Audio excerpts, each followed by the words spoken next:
Good morning friends. Last લેક્ચરમાં આપણે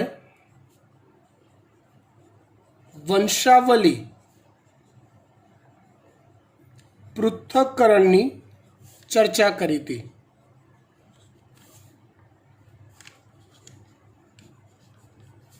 આ વંશાવલી પૃથ્થકરણ માટે બીજો એક શબ્દ વપરાય છે જેને પેડિગ્રી કહેવાય છે.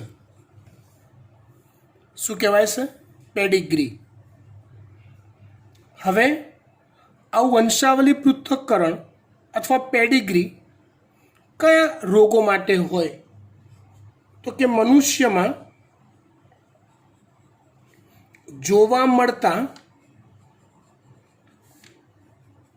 વારસાગત રોગો માટે હોય. વારસાગત રોગો એટલે થેલેસેમિયા,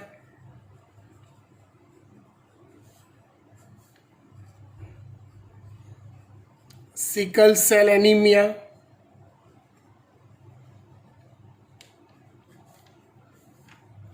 હિમોફિલિયા, રંગઅંધતા, ફિનાઇલકીટોન્યુરિયા, આલ્કેપ્ટોન્યુરિયા,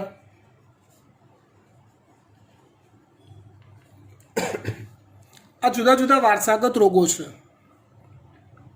તો કોઈ એક પેઢીમાં આ રોગો કઈ રીતે વારસામાં ઉતરતો હોય એની માહિતી એકત્ર કરીને જે ચાર્ટ રેડી કરવામાં આવે એને વંશાવલી પૃથ્થકરણ કહેવાય અથવા પેડિગ્રી કહેવાય.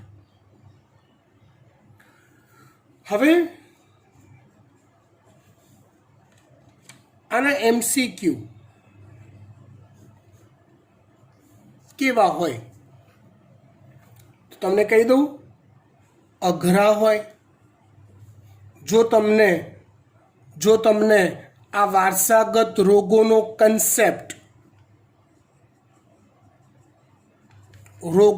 કન્સેપ્ટ ન ખબર હોય તો અઘરા હોય. બાકી એને સોલ્વ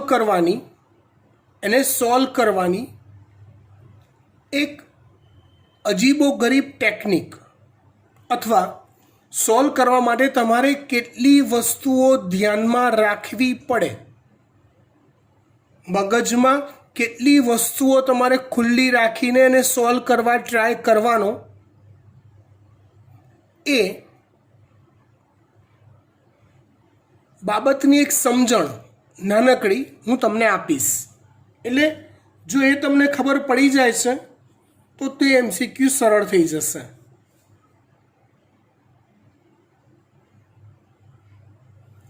જો જે બી વારસાગત રોગ હોય ને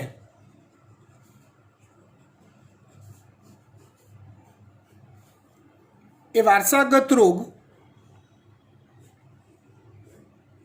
માટેનું જવાબદાર જનીન કાં તો દૈહિક રંગસૂત્ર પર હોય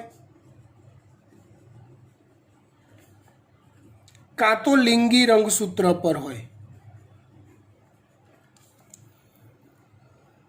તમારે સૌથી પહેલાં એ મગજમાં ક્લિયર રાખવું પડે કે તમને આપેલા રોગ જે આપણા ટેક્સ્ટબુકમાં છે એ રોગ પૈકી કયા કયા રોગ માટેના જનીન લિંગી રંગસૂત્ર પર છે અને કયા કયા રોગ માટેના જનીન દૈહિક રંગસૂત્ર પર છે. જેમ કે હાલ મેં જે યાદી બનાવી એમાં જો thalassemia, sickle cell anaemia, ફિનાઇલકીટોન્યુરિયા, alkaptonuria, આ 4 માટેના જનીનો દૈહિક રંગસૂત્ર પર છે અને રંગઅંધતા અને હિમોફિલિયા માટેના જનીનો લિંગી રંગસૂત્રો પર હોય છે. એકચ્યુઅલી એક સાચી વાત કહું ને તો આ વંશાવલી પૃથ્થકરણ એ આટલા રોગો પૂરતું જ તમને બનાવીને ના આપે, કારણ જનીન વિદ્યા આપણે જે ભણીએ છીએ એના કરતાં બહુ ડીપ છે. જેમ કે આપણે જે ભણ્યા એ બધા જ રોગ, વારસાગત રોગ માટેના જનીન પ્રચ્છન્ન અભિવ્યક્તિ ધરાવતા હોય છે, પણ વાસ્તવિકતા એ છે તો કે કેટલાક રોગ માટેના જનીન, આનુવંશિક રોગ માટેના જનીન પ્રભાવી અભિવ્યક્તિ પણ ધરાવતા હોય છે.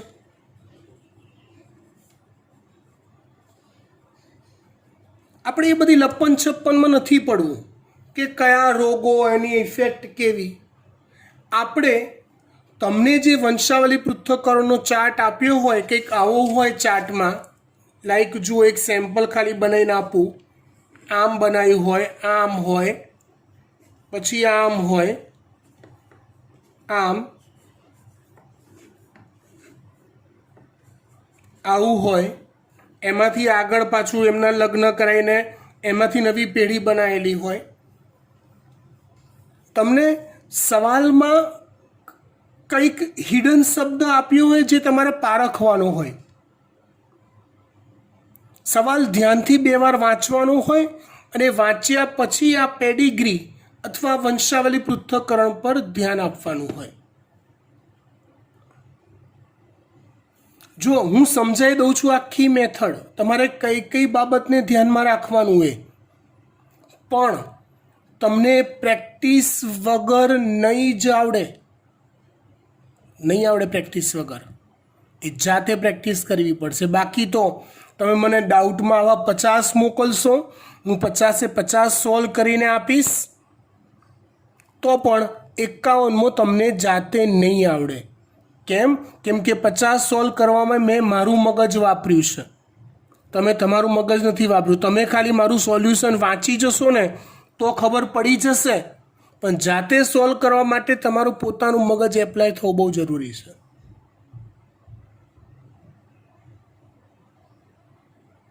એટલે હું જે મેથડ હાલ તમને સમજાવવા જઈ રહ્યો છું એના પર પૂરું ધ્યાન રાખો, પૂરું ધ્યાન, પૂરું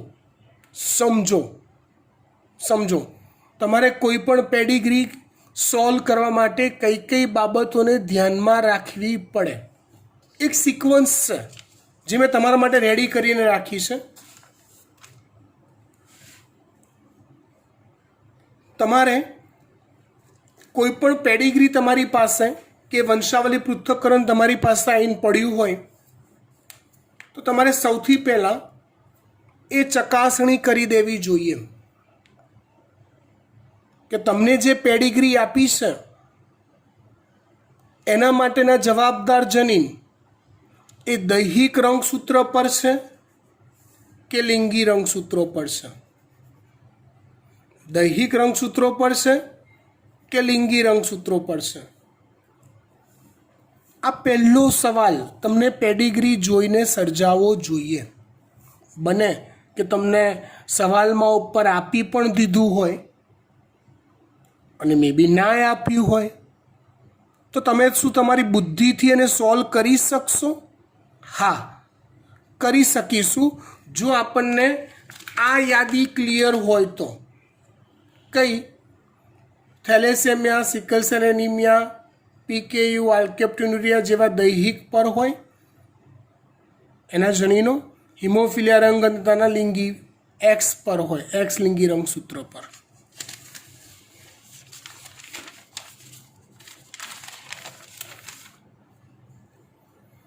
જો આ જ સિક્વન્સમાં સવાલ પૂછવો પડશે તમારે પોતાની જાતને પેડિગ્રી જોઈને કે જનીન દૈહિક રંગસૂત્ર પર છે કે લિંગી રંગસૂત્ર પર. શું તમે એ કન્ફર્મ કરી શકો છો? ચેક કરો. ખબર પડી જશે ધીમે ધીમે, નહીં વાંધો આવે, તમને સમજતાય આવડી જશે. જો એની હિન્ટ આપું, જો દૈહિક રંગસૂત્ર પરના જનીન હોય ને તો મેલ અને ફિમેલ બંનેમાં થવાની સંભાવના એક સરખી હોય. મેં જો અહીંયા લખીને આપ્યું છે, મતલબ એમાં એવો કોઈ બાંધછોડ ના હોય કે પુરુષને હોય ને સ્ત્રીને ના હોય, સ્ત્રીને હોય ને પુરુષને ના હોય. સમજી ગયા? ઓકે. જો તમે એ કન્ફર્મ કરી લીધું કે દૈહિક રંગસૂત્રો પર છે, તો પછી તમારે સેકન્ડ આ બાજુ જોવાનું જ નહીં, આ પ્રશ્નોમાં ધ્યાન નહીં આપવાનું. જો એ કન્ફર્મ થઈ ગયું દૈહિક રંગસૂત્રો પર જનીન આવેલા છે તો તમારે એ કન્ફર્મ કરવાનું એ જનીન પ્રભાવી છે કે પ્રચ્છન્ન છે. જે બી રોગનું હોય એ જનીન પ્રભાવી છે કે પ્રચ્છન્ન છે. થશે નીચે તમને નવી પેઢીમાં એ વારસો કેવી રીતે ઉતર્યો, એ વારસાના જે ચિહ્નો મળશે ને એમાં તમને અંદાજ આવશે પ્રેક્ટિસથી. પછી ત્રીજો સવાલ, પ્રભાવી જનીન હશે ને તો આ કિસ્સામાં રોગ થશે. બંને પ્રભાવી, એક પ્રભાવી એક પ્રચ્છન્ન, અને આ કિસ્સામાં એ રોગ નહીં થાય. સેમ વે પ્રચ્છન્ન જનીન હશે, જનીન જો પ્રચ્છન્ન હશે, સમજો, તો આ કિસ્સામાં રોગ નહીં થાય.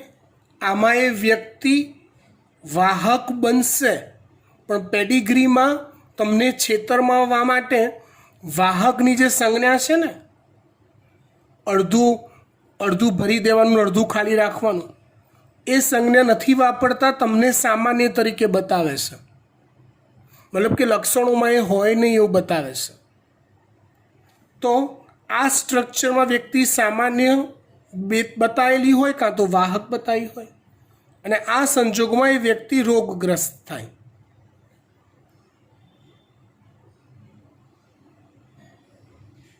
આઈડિયા આવી જશે સોલ્વ કરશો તો. હવે ફરી પાછા સવાલ પર આવીએ. પહેલો સવાલ પૂછ્યો કે ભાઈ એક્સ લિંગી દૈહિક રંગસૂત્ર પર છે કે લિંગી રંગસૂત્રો પર? અને જો તમને જવાબ લિંગી રંગસૂત્ર પર મળ્યો તો એક્સ સંલગ્ન છે કે વાય સંલગ્ન એ બી ખબર પડી જાય. તમારું આઈક્યુ શોધો તો.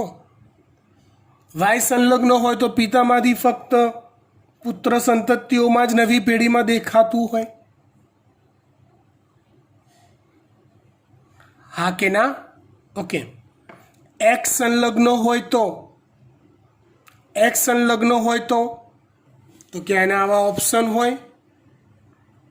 એક્સ સંલગ્ન પ્રભાવી હોઈ શકે, એક્સ સંલગ્ન પ્રચ્છન્ન હોઈ શકે. જો એક્સ સંલગ્ન પ્રભાવી છે તો પુરુષમાં અને સ્ત્રીમાં કઈ કઈ શક્યતામાં રોગ થાય ને કઈ કઈ શક્યતામાં રોગ ન થાય એ આપી દીધું. એક્સ સંલગ્ન પ્રચ્છન્ન છે તો પુરુષ અને સ્ત્રીમાં કઈ કઈ શક્યતામાં રોગ થાય ન થાય એ આપી દીધું. આ વસ્તુ તમારા મગજમાં બેસી જાય, પેડિગ્રી સાથે મેચ કરતા જો આવડી જાય એટલે એમસીક્યુ સોલ્વ કરતા આવડશે જ. વાય સંલગ્ન હોય તે તો સોલ્વ થઈ જાય.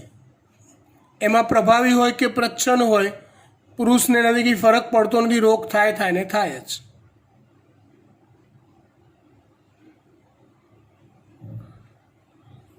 મનમાં અત્યારે વિચાર ચાલતા હશે કે સાલું કેવી રીતે જોવાનું, પણ એકવાર કોઈ એક પેડિગ્રીનો હું તમને 4-5 પેડિગ્રીના એમસીક્યુ આપણા ગ્રુપમાં સેન્ડ કરું છું.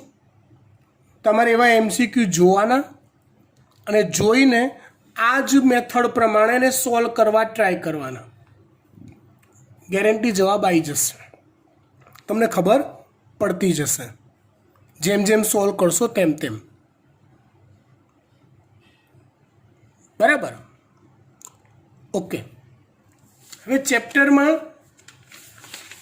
એક બીજી વસ્તુ કે આપણી ચોપડીમાં એનો ઉલ્લેખ નથી કર્યો પણ ક્યાંક ક્યાંક એમસીક્યુમાં આવે છે, કોષરસીય આનુવંશિકતા.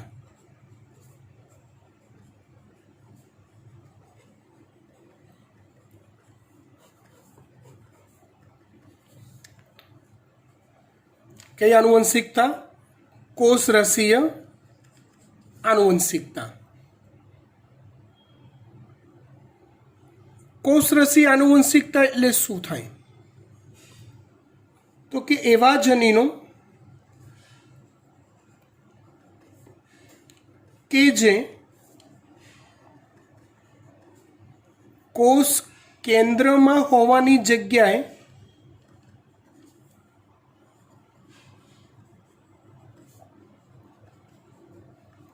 કોષ રસમાં સ્થાન પામેલા હોય.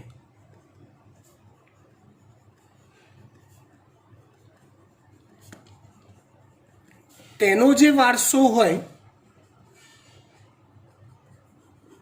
એને કોષરસીય આનુવંશિકતા કહેવાય. એવા જનીનો કે જે કોષ કેન્દ્રમાં હોવાની જગ્યાએ જનરલી કેવું હોય, જનીન ક્યાં આપણે ભણ્યા તો કે રંગસૂત્ર પર. રંગસૂત્રનો પાયાનો એકમ જનીન છે.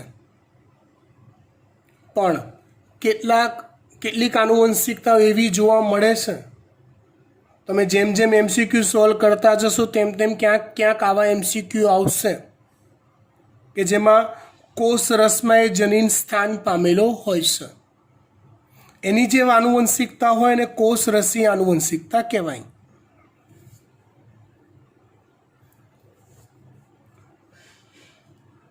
હવે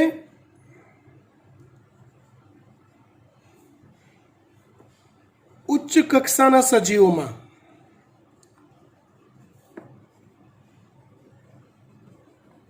એ પછી વનસ્પતિ હોય કે પ્રાણી હોય, ઉચ્ચ કક્ષાના સજીવો પછી એ વનસ્પતિ હોય કે પ્રાણી હોય, એમાં જો કોઈ, આ એક હિન્ટ આપું છું એમસીક્યુ સોલ્વ કરવા માટેની, આનુવંશિકતા કોષરસીય છે, મતલબ કે કોષ રસમાં એ જનીન આવેલો છે.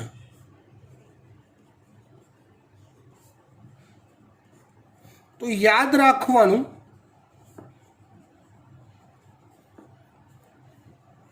અંડકોષ એ પ્રચુર, બહુ બધો કોષરસ ધરાવે છે. સામે શુક્રકોષ એ અલ્પ કોષરસ ધરાવે છે. અહીંયા પરાગરજ તમે કહેશો તોય ચાલશે. યાદ રાખવાનું કે આવી કોષરસીય આનુવંશિકતામાં માદા જે પ્રકારની હોય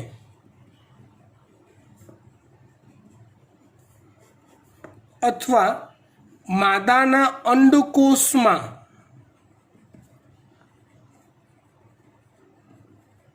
જે પ્રકારના જનીન હોય તે જ સંતતિમાં ઉતરે છે.